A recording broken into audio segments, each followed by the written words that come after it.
നമ്മൾ പറയാത്ത, നമ്മൾ ആലോചിക്കാത്ത വാർത്തകൾ പ്രചരിപ്പിച്ചുകൊണ്ടിരിക്കുകയാണ്. നേരെ വെളുത്ത് വൈകുന്നേരമാകുമ്പോൾ അങ്ങനത്തെ ഒരു വിഭാഗം ഉണ്ടാകും.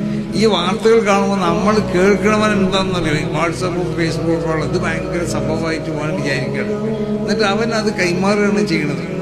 അപ്പോൾ കൈമാറുന്നവർ മനസ്സിലാക്കണം, നിങ്ങൾ കൈമാറപ്പെടുന്നത് അത് സത്യമല്ലാത്ത വിഷയങ്ങളാവുമ്പോൾ അല്ലാഹുവിൻ്റെ അടുത്ത് നിങ്ങൾ അതിന് മറുപടി പറയേണ്ടി വരും. ആര് കൈമാറിയാലും, ആര് ചെയ്താലും, ആര് എഴുതിയാലും. പല വാർത്തകളും കള്ളവാർത്തകൾ പ്രചരിപ്പിച്ചുകൊണ്ടിട്ട് സമുദായത്തിലുള്ള ഈ ഐക്യമൊക്കെ ഇല്ലാതെയാക്കാം. ഇത് ഇഷ്ടപ്പെടുന്നത് ശൈത്താൻ ഇഷ്ടപ്പെടുന്ന സംഗതിയാണ്. അതാണ് ഇവിടെ നടന്നുകൊണ്ടിരിക്കുന്നത്.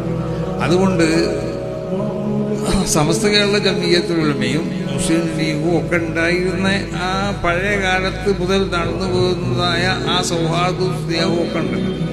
അതിവിടെ നിലനിന്നുകൊണ്ടേയിരിക്കും. അതിനൊരു ശക്തിക്കും നശിപ്പിക്കാൻ ഒരു കാലഘട്ടത്തിലും അത് സാധ്യമല്ല എന്ന് പ്രത്യേകമായി ഉണർത്തിക്കൊണ്ടിട്ട്